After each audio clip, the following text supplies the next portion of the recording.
benefits of digitalization traditionally in the day-to-day running of a company, whether that's in the back office processes or in the accounting systems or HR. And I would say digitalization has had mainly an internal focus so far in most organizations.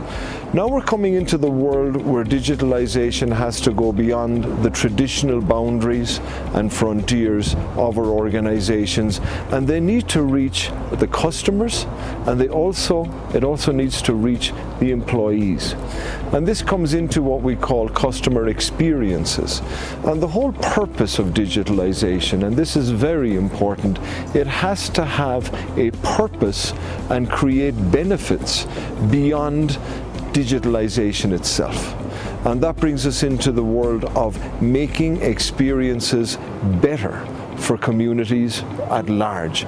And that also translates into making daily living better, daily experiences better, whether that's through our interaction with services from the public sector or from the private sector. What facilitates digitalization, of course, are the technologies and applications that are required to facilitate that. But the most important thing is not the technology in itself. The most important thing is that digitalization now needs to become, in most organizations, I would say almost in every single one of them, a strategy and a purpose that is driven from the top down in any organization.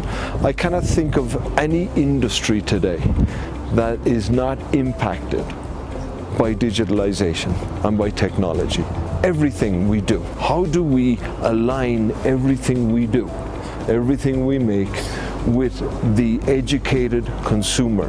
And that takes a strategy from the top and a commitment from the senior management, a purpose to digitalization. Do we want to make the experience better for the consumer? Do we want to provide this service faster? Do we want to drive innovation in there so that there's maybe a broader portfolio of products or services? Or do we need to scale it, where we need to actually reach and serve more consumers than we've done in the past? These are typical purposes that digitalization must serve. So the challenges for the organization is, number one, to get alignment and agreement on that as a strategy at the highest levels of the organization. Number two, to be able to drive that down across the different areas and functions of the organization to commit to that. And thirdly, to have a very, very solid IT strategy that supports that.